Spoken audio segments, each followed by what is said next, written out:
Salut tout le monde et bienvenue à La Chapelle en ligne. Je m'appelle Baptiste et je fais partie de l'équipe du studio de La Chapelle.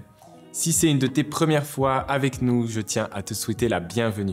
Cette semaine, on poursuit notre série Réplica avec pasteur David Potier. On l'écoute et on se retrouve juste après. Et bon matin tout le monde! Content de voir aujourd'hui.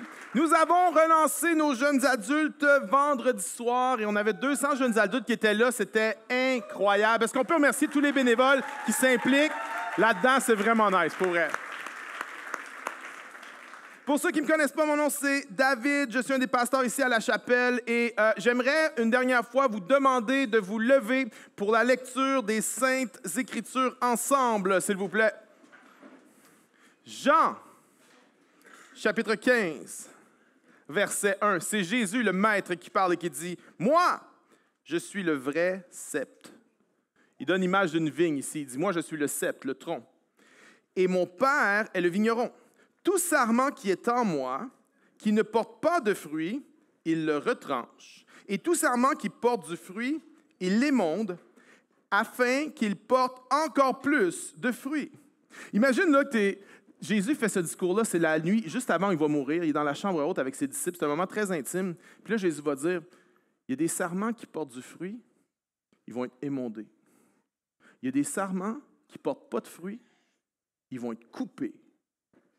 Imagine-toi que tu es un des disciples, puis tu es là. Qu'est-ce qui se passe? Tu es comme, moi je suis quoi?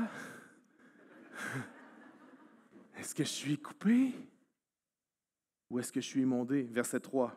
Déjà, vous êtes émondés. À cause de la parole que je vous ai annoncée. Demeurez en moi, comme moi en vous. De même que le sarment ne peut de lui-même porter du fruit s'il ne demeure sur le cep. La branche ne peut pas porter de fruit si elle ne demeure pas sur le tronc. De même, vous non plus, si vous ne demeurez en moi. Moi, je suis le sceptre, vous êtes les sarments. Celui qui demeure en moi, comme moi en lui, porte beaucoup de fruits, car sans moi, vous ne pouvez rien faire. Regarde ton voisin, dit, tu peux rien faire sans Dieu. Dis ça à quelqu'un. Tu peux rien faire sans Dieu. Verset 6. Si quelqu'un ne demeure pas en moi, il est jeté dehors comme le sarment et il sèche. Puis l'on ramasse les sarments, on les jette au feu et ils brûlent. Si vous demeurez en moi et que mes paroles demeurent en vous, demandez tout ce que vous voudrez, et cela vous sera accordé. Mon Père est glorifié en ceci, que vous portiez beaucoup de fruits, et vous serez mes disciples, mes réplicas. Comme le Père m'a aimé, moi aussi je vous ai aimé. Demeurez dans mon amour. Si vous gardez mes commandements, vous demeurerez dans mon amour, comme j'ai gardé les commandements de mon Père, et que je demeure dans son amour. Je vous ai parlé ainsi, afin que ma joie soit en vous, et que votre joie soit complète. Amen. Amen. Avant de t'asseoir, redis à ton voisin, tu peux vraiment rien faire sans Dieu. Dis ça à quelqu'un encore une fois. Tu peux rien faire, man. On est dans cette série Réplica.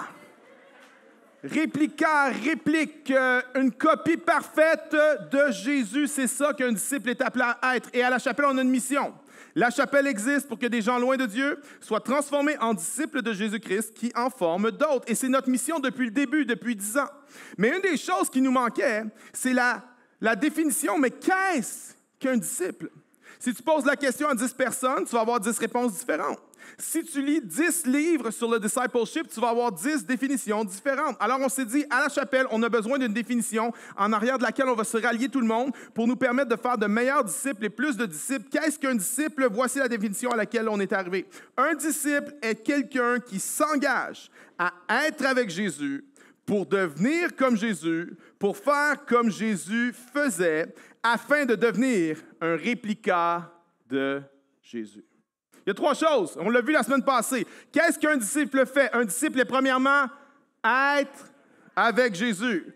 Pour devenir comme Jésus, pour faire comme Jésus faisait. OK, apparemment, j'ai vraiment mal prêché la semaine passée parce que vous semblez vraiment pas savoir. OK, premièrement, un disciple, c'est quelqu'un qui s'engage à être avec Jésus pour comme Jésus pour faire ce que Jésus faisait. Disclaimer, cette définition, on ne l'a pas inventée. On l'a pris dans un livre qui s'appelle Practicing the Way. C'est un livre extraordinaire. C'est John Mark Comer se dit, il y a tellement une bonne définition, c'est celle-là qu'on va prendre pour nous, La Chapelle. Je te recommande le livre. Je suis d'accord avec 95% de ce qui est écrit dans ce livre-là. Et le 5% avec lequel je ne suis pas d'accord, j'ai probablement tort. OK? Donc, si tu dis, hey man, tu prêches le livre, absolument, je prêche le livre dans cette série. Le titre d'aujourd'hui, Être avec Jésus. Le premier but de la vie d'un disciple, le but de l'existence de tout humain, c'est ceci, être avec Jésus. Peut-être que tu n'es pas encore un disciple de Jésus, peut-être que tu as de l'intérêt pour lui, tu te demandes, tu commences où? C'est là qu'il faut commencer, être avec Jésus. Mais la question, c'est comment tu fais ça? Jésus n'est plus physiquement ici en nous, avec nous en chair, et la réponse, c'est par le Saint-Esprit. Avant de quitter cette terre, Jésus a commencé à parler à ses disciples qu'il allait partir. Il a commencé à les introduire sur le sujet du Saint-Esprit. Il a dit, je ne vous laisserai pas orphelins. Je vais vous envoyer mon esprit et ce Saint-Esprit va être avec vous. Ce Saint-Esprit va être en vous et quand vous allez être avec lui, c'est comme si vous allez être avec moi. Être avec le Saint-Esprit, c'est être avec Jésus. Et être avec Jésus, c'est être avec le Père. Est-ce que je peux entendre amen? Jésus leur a fait une promesse. Mais Jésus leur a pas seulement fait une promesse, Jésus leur a enseigné une pratique. Après leur avoir dit qu'il allait envoyer le Saint-Esprit, il leur a donné dans Jean 15 cette métaphore sur le cep, la vigne, le cep et les serments. Il dit, je suis le cep, je suis le tronc, vous êtes les branches, demeurez en moi, restez connectés à moi et vous allez porter beaucoup de fruits. Maintenant, on l'a lu tout à l'heure. 10 fois dans le texte, à 10 reprises, Jésus plaide « Demeurez en moi, demeurez en moi, demeurez en moi et vous porterez beaucoup de fruits. » Pourquoi? Parce que si Jésus est le tronc et que nous sommes les branches, lorsqu'on est connecté avec le tronc, la sève qui vient des racines, qui est dans le tronc, va vers les branches et va vers les petites branches qui sont connectées avec toi, qui sont tes enfants, et tu vas porter beaucoup de fruits. Maintenant, c'est quoi le fruit? Le fruit, c'est plusieurs choses. Galates 5,22 nous dit que le fruit, c'est le caractère chrétien. Romains 1 nous dit que le fruit, c'est de gagner des âmes à Jésus-Christ. Romains 6 dit que c'est de grandir dans la sainteté. Romains 15 dit que c'est d'être généreux. Hébreux 13 nous dit que c'est la louange, le fruit de nos lèvres qui confesse son nom. En fait, le fruit, c'est tout ce que Dieu veut produire dans ta vie. Tout ce que Dieu veut faire en toi et à travers toi, ça, c'est le fruit. Et l'erreur qu'on fait, c'est de dire, hey, je veux produire du fruit. Moi, qui ne veut pas produire du fruit? Right? Tout le monde veut porter du fruit. L'erreur qu'on fait, c'est d'essayer de produire du fruit par nous-mêmes. C'est qu'on met notre focus, notre énergie, notre temps à produire du fruit par nous-mêmes. Mais Jésus était clair. Sans moi, vous pouvez rien faire. Il n'a pas dit sans moi, vous ne pouvez pas faire des grandes choses. Il n'a pas dit sans moi, vous ne pouvez pas faire des choses difficiles. Non, il a dit sans moi, vous ne pouvez rien faire. Tu ne peux pas produire du fruit par toi-même. Pourquoi? Parce que tu n'es rien qu'une branche. Une branche ne peut pas produire du fruit. Une branche n'a pas la capacité en elle-même de produire du fruit. La seule chose qu'une branche peut faire, c'est de rester connectée au sept et la sève va couler dans cette branche-là et la branche ne va pas produire du fruit. La branche va porter le fruit. La seule chose que tu peux faire, c'est de le porter. Tu ne peux pas le produire. C'est la cep qui produit le fruit. C'est la branche qui le porte. Le fruit n'est pas le résultat de tes efforts. Il y en a, tu essaies tellement, puis ça ne marche jamais. Puis tu te décourages. Le fruit n'est pas le résultat de tes efforts. Le fruit est le résultat de la connexion avec Jésus. Ta job, là, c'est même pas de produire le fruit. C'est pas ta job de produire le fruit. Quand tu essaies de produire le fruit, tu ne fais pas ta job. Ta job n'est pas de produire le fruit. C'est sa job de produire le fruit et c'est ta job de rester en lui, de demeurer en lui, d'être connecté avec lui. Tu ne peux rien faire sans lui. Alors, lorsqu'il y a du fruit dans ta vie, lorsque Dieu te bénit, lorsque Dieu t'utilise, lorsque Dieu fait quelque chose à travers toi, souviens-toi de ceci. Ce n'est pas le fruit que tu as produit, c'est seulement le fruit que tu portes. Une branche ne peut pas produire du fruit, une branche peut seulement porter le fruit. Puis, tu n'es rien qu'une branche. Regarde la personne à côté de toi, dis « vieille branche ». Dis ça à quelqu'un, « vieille branche ».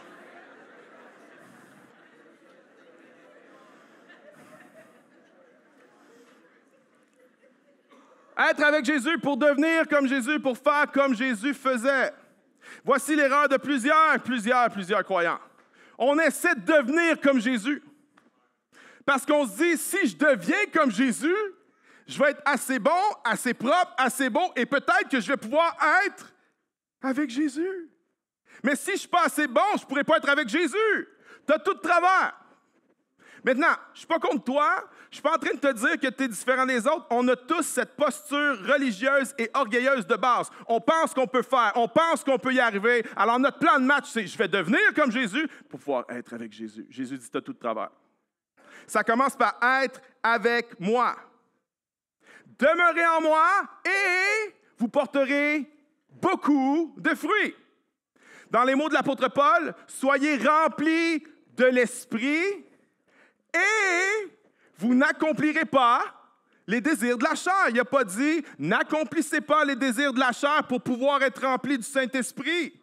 N'accomplis pas les désirs de la chair, puis là, Dieu va être tellement content de toi qu'il va te donner son Saint-Esprit. Non, soyez remplis du Saint-Esprit et vous n'accomplirez pas les désirs de la chair. Ce n'est pas devenir comme Jésus pour être avec Jésus, c'est être avec Jésus pour devenir comme Jésus.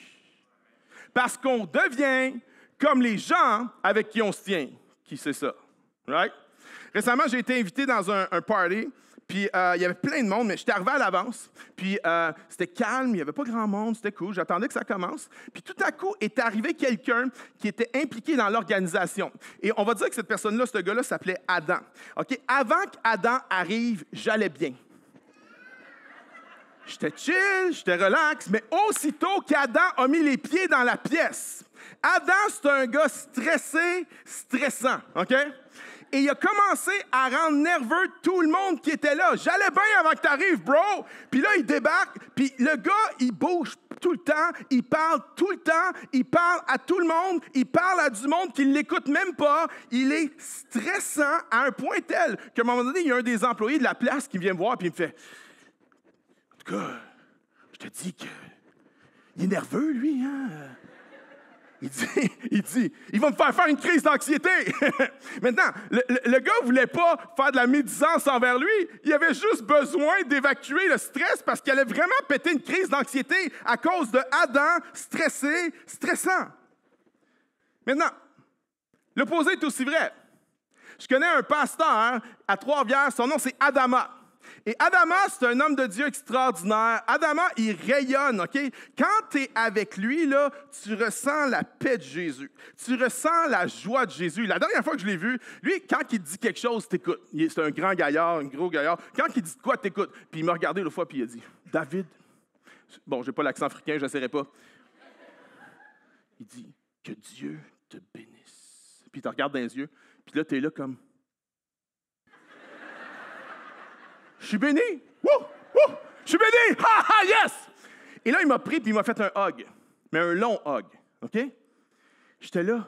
Oh! J'avais l'impression d'être dans les bras de Jésus. Tu comprends? J'ai commencé à chanter dans tes bras d'amour, serre-moi très fort.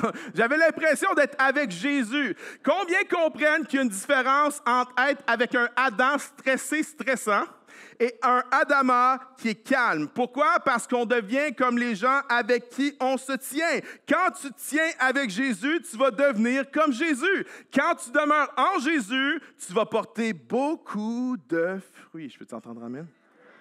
Maintenant, la question c'est, comment tu fais ça de demeurer en lui? Moi, j'ai grandi dans l'Église, OK? Honnêtement, c'est un gros désavantage dans bien des affaires. C'est que Il y a plein d'affaires que tu penses que tu as compris que tu n'as pas compris.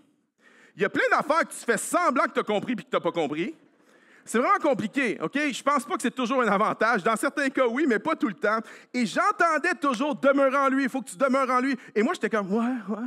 Je faisais semblant, je comprenais ce que ça voulait dire. Faites-en pas, il y a bien des chrétiens qui font semblant de la même affaire, puis il y a bien des chrétiens qui pensent qu'ils savent ce que ça veut dire, puis ils ne savent pas ce que ça veut dire. Alors, si tu dis « mais c'est quoi demeurer en lui? C'est abstrait », c'est vrai que c'est abstrait pour nous. Alors, je vais essayer de le rendre un peu plus concret pour nous aujourd'hui. C'est quoi demeurer en lui? 10 fois, Jésus a dit « demeurer en moi ». 10 fois. Et ce mot, c'est le mot « méno ». On peut le traduire par « rester », « habiter »,« demeurer » ou « faire sa maison ». Demeurer en moi, reste avec moi, habite avec moi. Fais ta maison en moi. C'est quoi la maison? La maison, c'est l'endroit qu'on va se restaurer. La maison, c'est l'endroit qu'on va relaxer. La maison, c'est l'endroit où on va se reposer, se réfugier quand on a une journée difficile. La maison, c'est l'endroit où tu peux être toi-même, où tu n'as pas besoin de prétendre quoi que ce soit. La maison, c'est l'endroit où on retourne constamment. Je reviens chez nous. Je l'écoutais un matin, ce tonneau. Je reviens chez nous.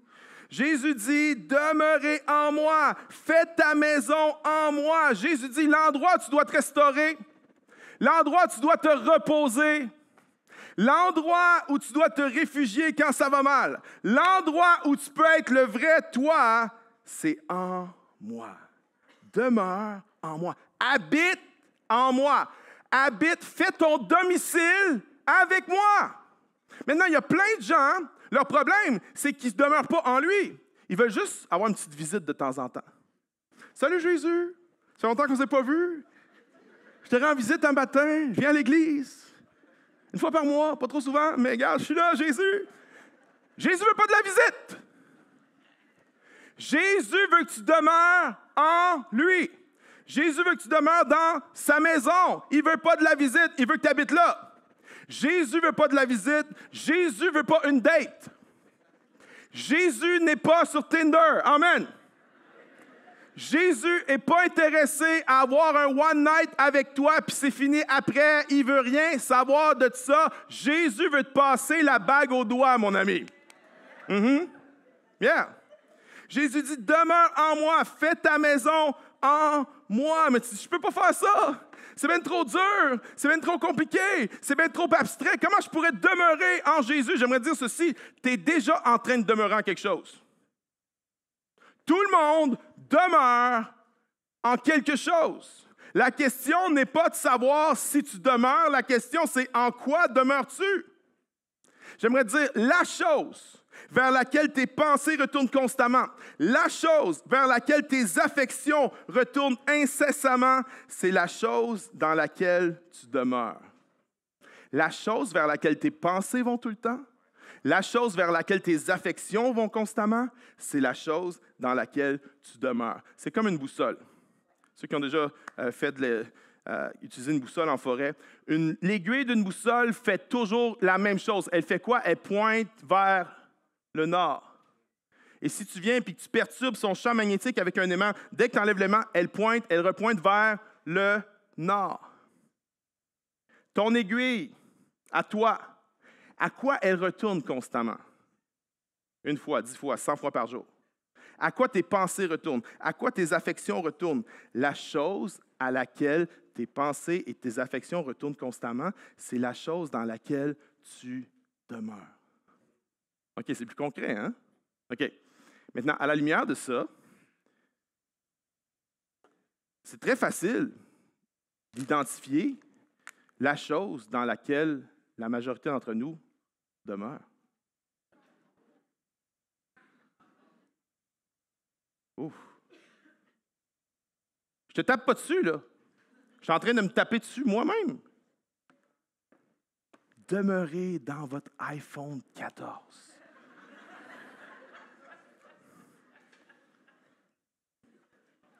Mais voici le truc. La chose dans laquelle tu demeures, c'est la chose qui va te former.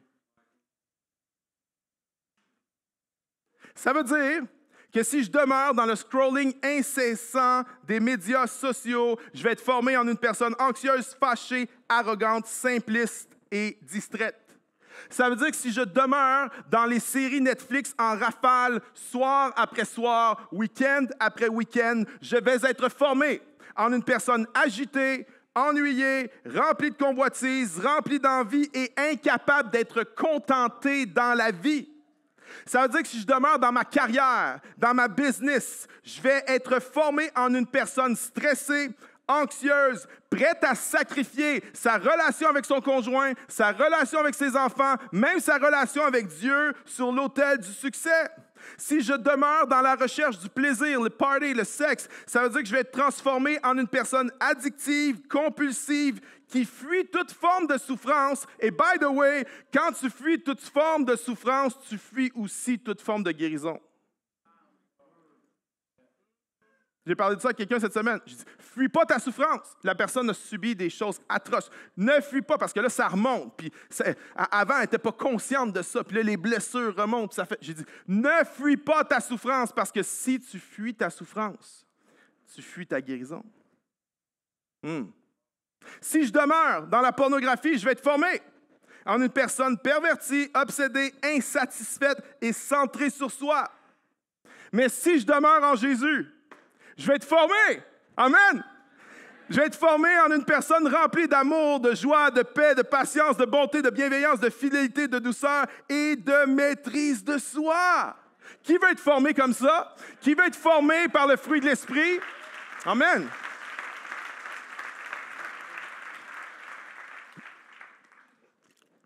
Maintenant, je sais que pour plusieurs d'entre nous, on se dit, mais là, je ne suis pas pasteur, moi. Je n'ai pas le temps comme toi de prier toute la journée. Hey, si tu savais. Sais-tu quoi? Sais-tu la seule chose qui pourrait faire que j'aurais le temps de prier toute la journée? C'est si vous n'étiez pas là. J'aurais le temps en masse.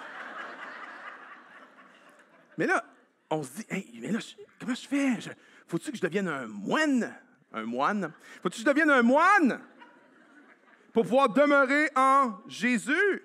C'est quoi demeurer en Jésus? C'est d'apprendre à faire toutes nos choses quotidiennes avec lui, en étant conscient de sa présence avec nous. Ça veut dire que je prends le déjeuner avec Jésus. 2 œufs, bacon, hallelujah, avec Jésus. Ça veut dire que je prends le métro ou le REM qui est toujours coincé avec Jésus. Ça veut dire que je conduis dans le trafic pendant 2h15 le matin avec Jésus. J'en ai besoin pour ne pas faire le doigt d'honneur à mon voisin. Ça veut dire que je réponds à des courriels avec Jésus. Je fais le lavage avec Jésus. Je prépare le repas avec Jésus. Je fais les devoirs des kids.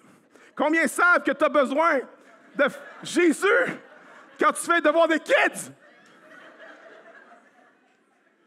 Bref, réaliser que mon corps est le temple du Saint-Esprit et que là où est mon corps, c'est un endroit qui peut être transformé en un sanctuaire de la présence de Dieu et que peu importe ce que je fais, je peux être avec lui. Jésus a appelé ça « demeurer en moi ». Maintenant, il y a d'autres façons d'appeler ça. L'apôtre Paul a appelé ça dans 1 Thessaloniciens « prier sans cesse ». C'est la même affaire. C'est « ah, OK ». Dallas Willard a appelé ça « la vie avec Dieu ». Brother Lawrence a appelé ça « pratiquer la présence de Dieu ». Brother Lawrence, c'était un moine parisien du 17e siècle. Il vivait dans un monastère. Et ce n'était pas un prêtre. Lui, savez-vous c'était quoi sa job dans le monastère? Le gars est en charge de faire la vaisselle. Toute sa vie, il a fait de la vaisselle. Et il a consacré son existence à ce que lui a appelé, c'est ses mots à lui, pratiquer la présence de Dieu. Et lorsque, pendant toute sa vie, il a conseillé des gens là-dessus, il a écrit des lettres à plusieurs personnes, et lorsqu'il est mort, on a pris toutes les lettres et on les a compilées. On a fait un livre avec, le livre s'appelle « Practicing the Presence of God ». Et regardez une des choses qu'il dit dans ce livre-là.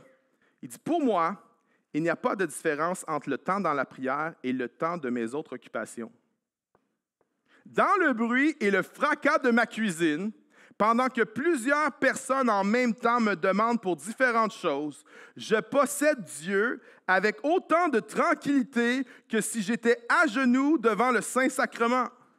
OK, maintenant, lui, il était de tradition catholique. Le Saint-Sacrement, c'est l'Eucharistie, c'est prendre l'hostie. Là. Et pour eux, c'est le moment le plus sacré. C'est le moment où tu es le plus proche de Dieu. Puis il dit, je me sens autant proche de Dieu dans mes chaudrons que quand je prends la communion. Mais remarquez comment il a appelé ça. Pratiquer la présence de Dieu. Si on est honnête, la plupart d'entre nous, on ne demeure pas en Jésus. On demeure dans nos désirs, dans nos besoins, dans nos inquiétudes, dans nos peurs, dans nos blessures, dans nos frustrations et dans nos rêves brisés. Il y a des psychologues qui ont appelé ça l'entropie psychique, c'est-à-dire que je vais toujours vers le négatif, je vais toujours vers les inquiétudes. Mais la bonne nouvelle, c'est que la Bible enseigne que c'est possible de changer ça. La Bible enseigne, la neuroscience le confirme, c'est possible de changer ça. Romains 12:2, soyez transformés par le renouvellement de l'intelligence. C'est possible d'apprendre à pratiquer la présence de Dieu. Affectionnez-vous aux choses d'en haut, va dire l'apôtre Paul. C'est possible de réentraîner nos pensées à demeurer en Jésus, mais ça va prendre de la pratique. Sérieux? C'est pas supposé d'être de même? Non, ça va prendre de la pratique. Si tu veux être bon à jouer un instrument, ça prend de la pratique. Si tu veux être bon dans un sport, ça prend de la pratique. Si tu veux apprendre une deuxième langue, une troisième langue, ça va prendre de la pratique. Et on comprend ça et on accepte ça dans tous les domaines de la vie, sauf dans un domaine. Dans le domaine spirituel. Là, quand c'est spirituel, on se dit « Ah, ça devrait marcher tout de suite. » Puis si ça ne marche pas tout de suite, c'est peut-être pas vrai. Mais on ne pense pas comme ça dans rien d'autre. Tu n'as jamais vu un gars qui décide d'aller au gym parce qu'il veut gagner de la masse musculaire et après un workout, il se regarde dans le miroir et il dit « Ça ne marche pas, cette affaire-là. » Tu n'as jamais vu une fille qui veut perdre du poids puis qui fait une journée de diète puis qu'après une journée de diète, elle dit « Ça ne marche pas, cette affaire-là. » Oui, ça, on a déjà vu ça quand même. Mais bon. Vous comprenez mon point? Il n'y a rien. Il n'y a rien qu'on se dit que ça devrait arriver comme ça, sauf quand c'est spirituel. Mais pourquoi on pense comme ça? Parce qu'on vit dans une ère industrielle, post-industrielle, on vit dans un monde digital et on nous suggère, tout autour de nous suggère que la vie devait être facile, rapide et contrôlable. Mais la formation spirituelle, mes amis, mauvaise nouvelle ou bonne nouvelle, je ne sais pas, c'est difficile, c'est lent et tu n'es pas en contrôle. Alors cette notion de pratiquer est à la base de la formation spirituelle. Quand tu lis le Sermon sur la montagne, on va y revenir la semaine prochaine, mais quand tu lis le Sermon sur la montagne, la plupart des gens voient le Sermon sur la montagne comme juste une liste de commandements, une liste de choses à faire. Et en fait, c'est pas vrai. C'est pas une liste de choses à faire, c'est une liste d'exercices à pratiquer. Tu es sérieux? Peux-tu me prouver ça bibliquement? La semaine prochaine, je vais te le prouver. Pratiquer la présence de Dieu, c'est une pratique. Dans un monde de bruit, de distraction, de smartphones, de médias sociaux, de notifications, être avec Jésus, ça va demander de la pratique. Si ça demandait de la pratique pour les croyants du Nouveau Testament, peux-tu imaginer comment ça demande de la pratique pour nous aujourd'hui? Dallas Willard a dit ceci. D'abord et avant tout, OK, Dallas Willard, c'est juste un génie, OK? C'est fascinant. D'abord et avant tout, la chose la plus fondamentale que nous pouvons et devons faire est de garder nos pensées devant Dieu. Ceci est le secret fondamental pour prendre soin de nos âmes. Notre part, en pratiquant ainsi la présence de Dieu, est de diriger nos pensées constamment vers lui. Dans les débuts de notre pratique, encore, nous pouvons être confrontés à nos lourdes habitudes de nous attarder sur des choses moindres que Dieu. Quelqu'un s'identifie à ça? Moi? Mais ce sont des habitudes et non la loi de la gravité qui peuvent être brisées. Une nouvelle habitude remplie de grâce remplacera les anciennes à mesure que nous prenons des mesures intentionnelles pour garder Dieu devant nous. Bientôt, nos pensées retourneront vers Dieu comme l'aiguille d'une boussole revient constamment vers le nord. Willard, il dit, « T'as appris à demeurer dans plein d'affaires. Mais c'est possible, par la puissance du Saint-Esprit, d'apprendre à rediriger tes pensées vers Dieu, d'apprendre à rediriger tes affections vers Dieu pour apprendre à demeurer en autre chose, pour apprendre à demeurer en Jésus. Et on raconte à la blague que Dallas Willard était tellement bon à pratiquer la présence de Dieu. Il y en a qui disent, quand il est mort, là, je pense qu'il est mort en 2012, quand il est mort, je suis sûr que ça a dû y prendre au moins 10 minutes à réaliser qu'il était mort. Parce qu'il habitait tellement dans le royaume de Dieu, ici, maintenant, qu'il a juste dû faire « Ah, OK, je suis mort, ah, c'est bon. » Pratiquer la présence de Dieu. Comment on fait ça? OK, j'ai 2 réponses à cette question-là. Comment on va faire ça? J'ai 2 réponses. J'ai une réponse long terme, puis c'est là qu'on veut nous amener en tant qu'Église, que je veux vous amener en tant qu'Église. Okay? La réponse long terme, c'est la suivante. Comment pratiquer la présence de Dieu? Il faut que tu simplifies, il faut que tu coupes, il faut que tu enlèves tout ce qui est superflu dans ta vie. Okay? Progressivement. Ça ne se fait pas tout d'un coup. Tu simplifies, tu coupes, tu enlèves toutes les choses superflues dans ta vie progressivement pour progressivement les remplacer par les pratiques transformatrices de Jésus, par les rythmes et les routines de Jésus. On appelait ça les disciplines spirituelles avant. Long terme, pour pratiquer sa présence, c'est quoi? C'est ça. C'est un processus où je dépouille toutes les choses qui sont non nécessaires pour introduire une à une les pratiques transformatrices de la vie de Jésus. Ça, c'est la réponse à long terme et c'est là qu'on veut aller avec cette série-là. C'est là qu'on veut aller en tant qu'Église. Maintenant, il y a une réponse à court terme. Voici la court terme. C'est pour cette semaine. Comment on va pratiquer la présence de Dieu cette semaine? Je veux te lancer le défi de prendre 10 minutes à chaque jour cette semaine pour pratiquer ce qu'on appelle la prière contemplative. Demeurer en moi, prier sans cesse, la vie en Dieu, pratiquer la présence de Dieu. Dans la tradition catholique, on appelait ça la prière contemplative. Tu dis, mais c'est quoi ce truc-là? Je vais vous l'illustrer par une histoire. On raconte l'histoire d'un prêtre au 18e siècle qui avait un paysan qui venait régulièrement dans l'église, mais en dehors des heures de service. Et le paysan venait s'asseoir dans l'église, puis il restait là pendant des heures. Pendant des heures. Et au bout d'un certain temps, le prêtre a été intrigué parce qu'il revenait jour après jour. Puis il était voir le paysan et me dit, « Monsieur, mais qu'est-ce que vous faites? » Et l'homme a répondu ceci, « Je regarde Dieu, Dieu me regarde, et on est heureux. » Je regarde Dieu, Dieu me regarde, et on est heureux. Ou on pourrait dire, je regarde Dieu qui me regarde, puis on est heureux. Tu dis, mais là, c'est pas prier, ça? Ah non? T'as-tu déjà été en amour? Je regarde Karine, qui me regarde, et on est heureux. Right? Non, mais tu sais, quand tu es en amour, il y en a, tu es trop jeune pour ça, mais on s'appelait avant. Tu sais, ça, là, tu peux appeler avec ça. Wow! Mais on s'appelait pendant des heures, OK? Puis on était tellement quétaines qu'on n'était pas capable de raccrocher. Fait que là, on disait, « Ah, il faut aller se coucher, là, ça fait 4 soirs, OK, on se couche à 2 heures du matin, là. OK, on raccroche. » Non!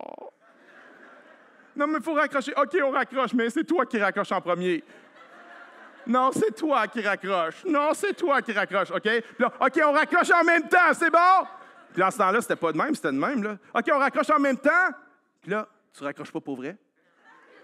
Puis là, tu prenais ça, puis tu... Allô? Hein? T'es là? Ah, non! Ah! Ou s'asseoir devant un café, je regarde Karine, elle me regarde, et on est heureux. Ça, c'est la prière de contemplation. Même pas un mot.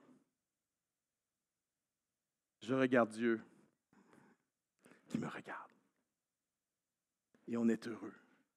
Il y en a qui disent, OK, j'ai compris, là, c'est comme la méditation dans le bouddhisme. Hein?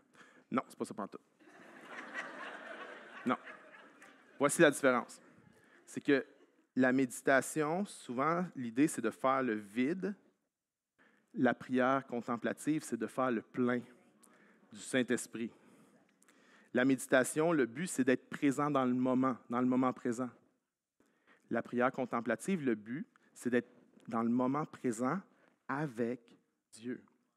Ce n'est pas la même chose, c'est différent. Le mot contemplation vient du Nouveau Testament. 2 Corinthiens 3,18, Paul dit « Nous tous, qui le visage découvert, contemplons, comme dans un miroir, la gloire du Seigneur. Nous sommes transformés en la même image de gloire en gloire. » Paul dit « Ce que tu vas contempler, c'est ce que tu vas devenir. » Alors, si tu veux devenir comme Jésus, contemple Jésus.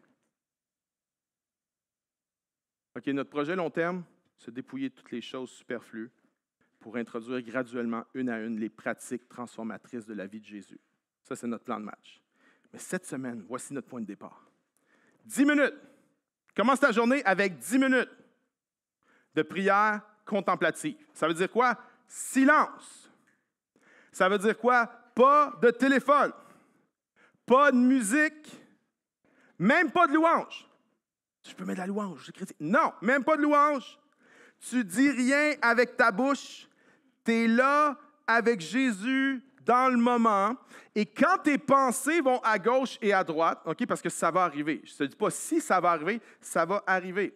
Il y a des études qui ont été faites récemment. Okay, de 2000 à 2015, notre capacité de pleine attention, okay, tenez-vous bien, est passée de 12 secondes à 8 secondes.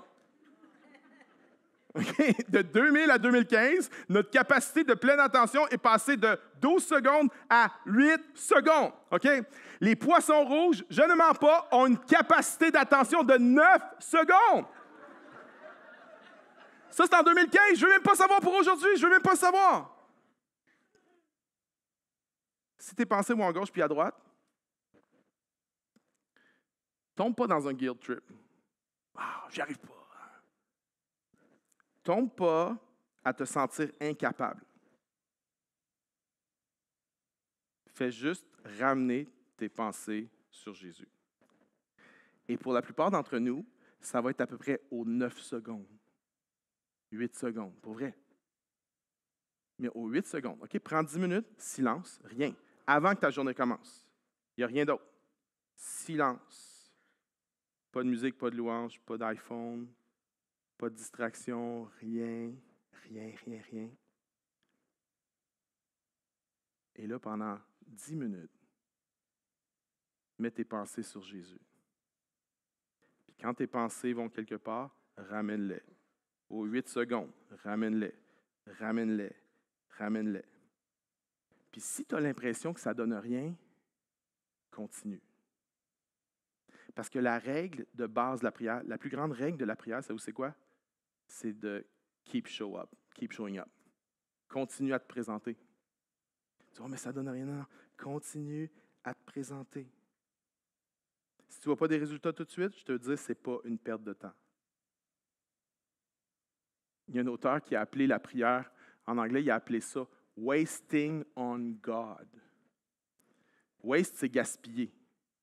Wasting on God. Il n'est pas en train de dire que quand tu pries, c'est du gaspillage. Il est en train de dire que quand tu pries, tu as l'impression que c'est un gaspillage de temps. Mais il dit non. Wasting on God. Wasting on God. Show up. Keep show up. 10 minutes. Je ne sais même pas comment prier, le Notre Père, je ne sais pas quoi faire. OK? Tu n'as même pas besoin de rien dire dans cette forme de prière-là. Je ne dis pas que c'est la seule forme de prière. Mais c'est l'exercice que je te propose cette semaine. Dans le silence. Pas rien, pas de musique, pas de distraction, pas rien à dire. Je regarde à Dieu. Dieu me regarde. Et on est heureux. Puis avec la pratique, peut-être qu'un jour, comme Brother Lawrence, tu vas pouvoir dire pas de différence entre la vaisselle et la prière. Je suis autant avec lui dans mes tâches que dans la prière. Peut-être qu'un jour, comme le roi David, tu vas pouvoir dire « Je contemple l'Éternel constamment devant moi », psaume 16. Je ne pense pas qu'il est en train de faire un overstatement. Je pense que David avait maîtrisé la skills que Brother Lawrence avait maîtrisée, que Dallas Willard avait maîtrisée. Je contemple l'Éternel constamment devant moi. Et avec la pratique, et je termine avec ceci, avec la pratique, tu vas être formé, tu vas être transformé en quelqu'un qui est rempli de joie, de paix, de patience, de bonté, de bienveillance, de fidélité, de douceur, de maîtrise de soi. Tu vas être transformé en une personne qui a une relation vibrante avec Dieu le Père, qui est pleine de confiance dans la vie, qui n'est pas paralysée par ses anxiétés, qui n'est pas rongée par ses inquiétudes, une personne non anxieuse dans un monde anxieux, une personne généreuse dans un monde avare, une personne qui n'est pas captive du matérialisme, une personne qui n'est pas enchaînée par la convoitise, la jalousie et l'envie, une personne qui n'a pas la pression de maintenir une image pour être aimée et acceptée parce que se sait aimée et acceptée de son Père céleste, une personne qui est tellement remplie d'amour qu'elle est capable d'aimer même ses ennemis, d'une personne qui est le sel de la terre, la lumière du monde, d'une personne qui est le vrai moi, la personne qu'elle a été créée pour être. Dernier témoignage, puis après ça, on fait quelque chose ensemble. Il y a quelques semaines de ça, j'ai mangé avec quelqu'un de notre Église qui, depuis des années, traverse une épreuve tellement difficile. Cette personne-là, sur un mois de 30-31 jours, elle est clouée au lit environ 15 jours par mois. Clouée au lit, là. Rien à faire. 15 jours par mois. Depuis des années. Et les médecins ne savent pas quoi faire. Personne ne sait quoi faire. C'est juste horrible. Sa vie, c'est d'être couché dans le noir, là, la moitié de sa vie. C'est l'horreur. Puis, en février dernier, en janvier dernier, quand on a fait la série Mise en forme, il a vraiment été interpellé par le message sur la prière. Puis, il a vraiment commencé à la pratiquer. Il dit, ça fait des années que je suis chrétien, mais je n'avais jamais pratiqué suffisamment pour arriver à avoir quelque chose où ma vie de prière était constante. Mais il dit, dans les derniers mois, au début de l'année, il dit, j'ai commencé à développer une vie de prière de demeurer en lui. De demeurer en lui. Puis c'est un cas là, que les médecins ont juste comme lancé la serviette. Là. Mais figurez-vous que depuis le mois de février, il y a seulement 2 épisodes où il était cloué au lit. Seulement 2.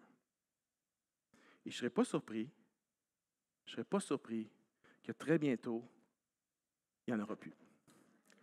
Et lui, depuis des années, il vit dans cette... Il ne vit pas juste une souffrance physique, il vit une souffrance émotionnelle atroce parce que quand tu es cloué au lit 15 jours par mois, là, tous tes rêves, toutes tes ambitions, tous tes projets, là. Et c'est dur, ça. Il a accepté ça, digérer ça, c'est juste horrible. Mais il m'a dit, quand je l'ai rencontré récemment, il dit, David, Dieu est tellement bon. Puis il rayonne, puis il a la joie du Seigneur. Il dit, Dieu est tellement bon. La prière m'a tellement changé. Il dit, David, je suis à un point, il dit que si Dieu vient me chercher, je suis content. Puis si Dieu me laisse ici, je suis content. Dieu est tellement bon. Il n'arrêtait pas de répéter, David, Dieu est tellement bon. Dieu est tellement bon. Ça, c'est la puissance de la prière dans la vie de quelqu'un. Et ce n'est pas réservé à quelques-uns d'entre nous. Ce n'est pas réservé à Paul, à Brother Lawrence ou à Dallas Willard. Jésus a dit, « Demeurez en moi. » Nous autres, vous savez ce qu'on va faire? L'exercice que je vous donne cette semaine, 10 minutes avant de débuter ta journée. Puis si jamais tu ne le fais pas chaque jour parce que tu n'y as pas pensé ou parce que tu n'as pas voulu le faire, tombe pas dans le guilt trip. Fais vraiment. Si tu le fais juste une journée cette semaine, fais-le juste une journée. Mais je te lance le défi de le faire à chaque jour. Ça va faire la différence. Mais là, on va le pratiquer maintenant. Alors, je vais te demander de faire quelque chose qui est vraiment difficile. Puis je suis désolé pour ça, ça va vous mettre inconfortable, mais OK, c'est difficile. Il y en a, ça fait longtemps que tu ne l'as pas fait, mais je vais te demander de prendre ton téléphone et de le fermer. Non, je suis sérieux, là. OK? Tu dis sur vibreur, c'est pas ça que je te dis. Non. Pas sur vibreur. Pas en mode avion. Check pas tes textos en le prenant. OK? Puis là, le bouton de droite, là, tu sais, tu pèses longtemps. Ben, en tout cas, le mien, c'est le même. OK? On va ferme-le. Il y en a, tu sais même pas comment le fermer. Il y en a, tu sais même pas comment faire. OK, prends-le. Sors-le de ta sacoche. Let's go. Il y en a, tu veux pas. Tu commences à faire de l'urticaire en ce moment. Prends-le. OK? Puis ferme-le. Oh, je peux pas d'un coup qu'il arrive quelque chose. Dieu est sur son trône, mon frère. OK? T'inquiète, prends-le pour vrai. Prends-le. Regarde, c'est comme ça. Il y en a, tu sais pas comment, là? Comme ça. OK? So good.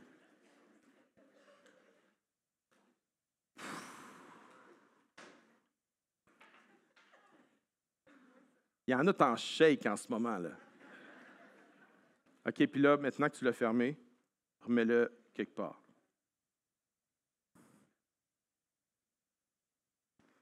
Et là, on va pratiquer pendant 1 minute, 2 minutes. Pratiquer la présence de Dieu. On va faire le silence. OK?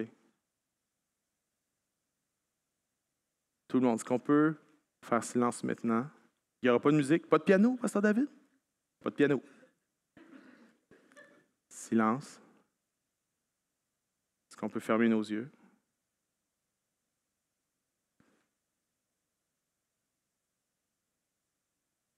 Et là, on va prendre le temps de pratiquer la présence de Dieu.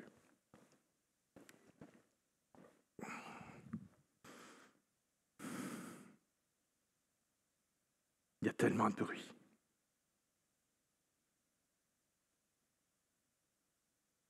Il y en a, ton âme est en train de trembler en ce moment juste parce qu'il y a trop de bruit. Il y a trop de tension.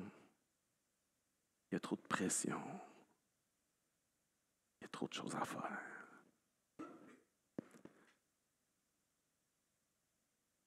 Mais on va prendre un moment de silence et on va regarder Dieu qui nous regarde. Et c'est pas... Ça se fait pas n'importe comment, ça se fait dans une posture de cœur, dans une posture de foi. Dieu, t'es là, je crois que tu es là. Moi, je n'étais pas là, mais là, maintenant je viens, je suis là. Je crois que tu es là. Je crois que tu m'aimes. Puis je veux m'abandonner à toi. Je veux me soumettre à toi. Prenons 1 minute pour regarder Dieu qui nous regarde et être heureux avec lui.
Dans le silence,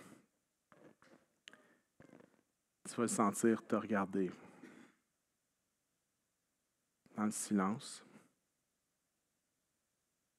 tu vas te savoir aimer. Dans le silence, tu vas peut-être entendre sa voix. Dans le silence, tu vas être restauré. Il restaure mon âme. Seigneur, apprends-nous à pratiquer ta présence. Quand on est à l'église, entre frères et sœurs, quand on commence notre journée dans un moment de silence, mais aussi quand on fait toutes nos tâches quotidiennes dans le bruit, dans le chaos, dans le trafic. Apprends-nous à pratiquer ta présence. Dans le nom de Jésus. La chapelle dit Amen. Amen. Est-ce qu'on peut applaudir le Seigneur ce matin?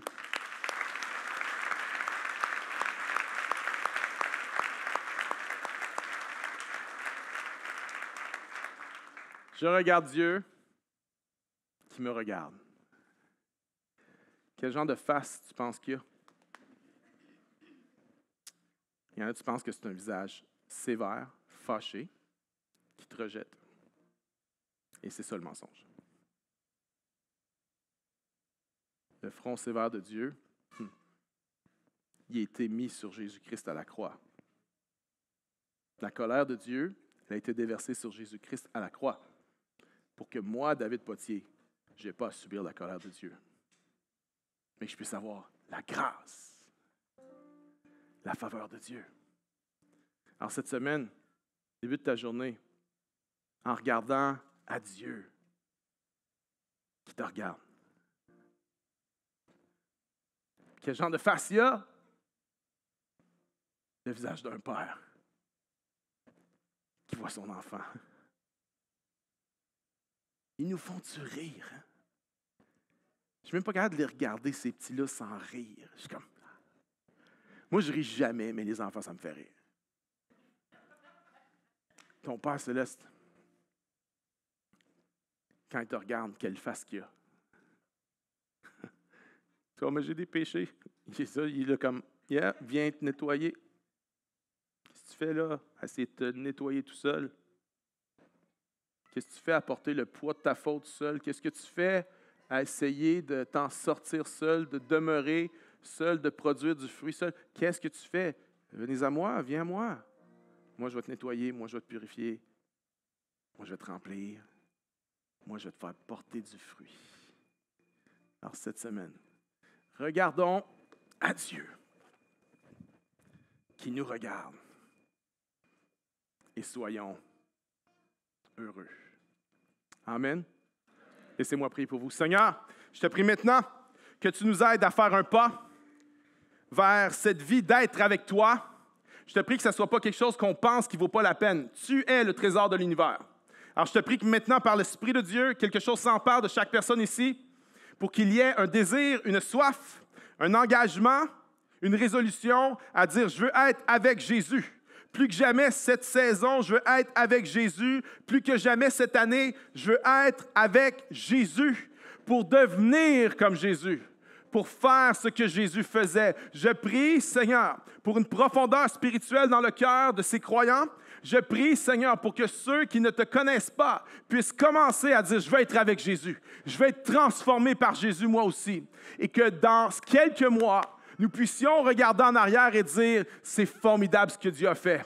Nous avons grandi, nous avons prospéré, nous avons progressé.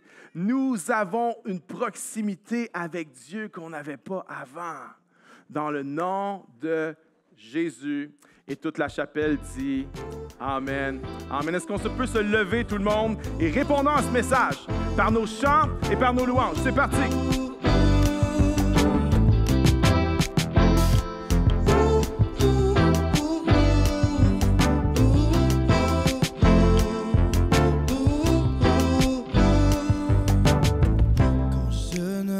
Que le combat, tu vois ma victoire.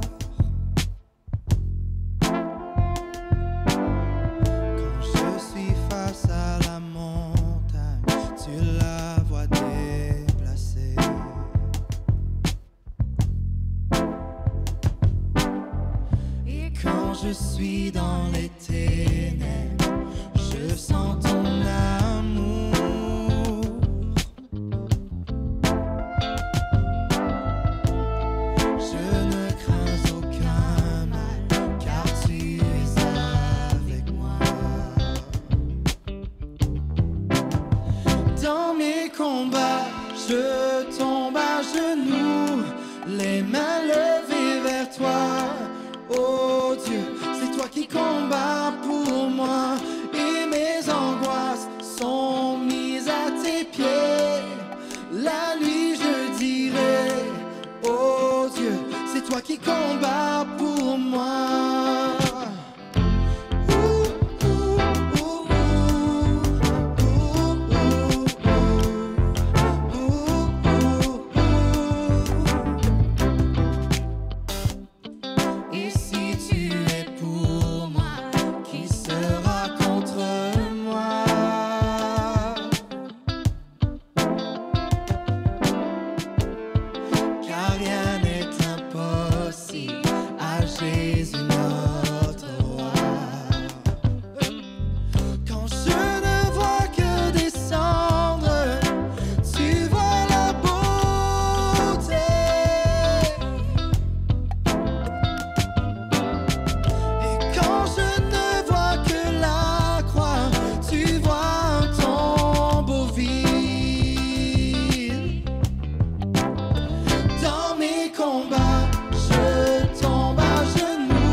Toi ma forteresse, tu marches avec moi. Rien ne peut résister au pouvoir de mon Dieu. Tu luis dans la noirceur, tu es toujours vainqueur. Rien ne peut résister au pouvoir de mon Dieu. Toi ma forteresse, tu marches avec moi. Rien ne peut résister au pouvoir de mon Dieu. Tu luis dans la noirceur, tu es toujours vainqueur. Rien ne peut résister au pouvoir de mon Dieu. Toi ma forteresse, tu marches avec moi. Rien ne peut résister au pouvoir de mon Dieu. Tu luis dans la noirceur, tu es toujours vainqueur. Rien ne peut résister au pouvoir de mon Dieu. Dans mes combats, je tombe à genoux, les mains levées vers toi. Oh Dieu, c'est toi qui combats pour moi, et mes angoisses sont mises à tes pieds. La nuit je dirai, oh Dieu, c'est toi qui combats pour moi. Oh Dieu, c'est toi qui combats pour moi. Oh Dieu, c'est toi qui combats pour moi. Merci Pasteur David pour ce message. Être un réplica, ce n'est pas juste le dimanche. Être avec Jésus, ça se fait aussi en communauté. Pour cela, tu peux te joindre à un groupe de personnes pour connecter et prier ensemble dans la semaine. Nos afters en ligne sont faits pour ça. Joins-toi à nous tous les lundis à midi. Tu trouveras le lien sur notre site web. Merci pour ta générosité. Chaque don nous aide à vivre l'Église en personne et en ligne tous les dimanches et contribue à réaliser les différents projets de J'aime ma ville. Tu peux donner en passant par notre application ou sur notre site web. Merci d'avoir été là. J'espère que tu as passé un bon moment avec nous. On se retrouve demain au after à midi ou la semaine prochaine en présentiel ou en ligne. D'ici là, bonne semaine.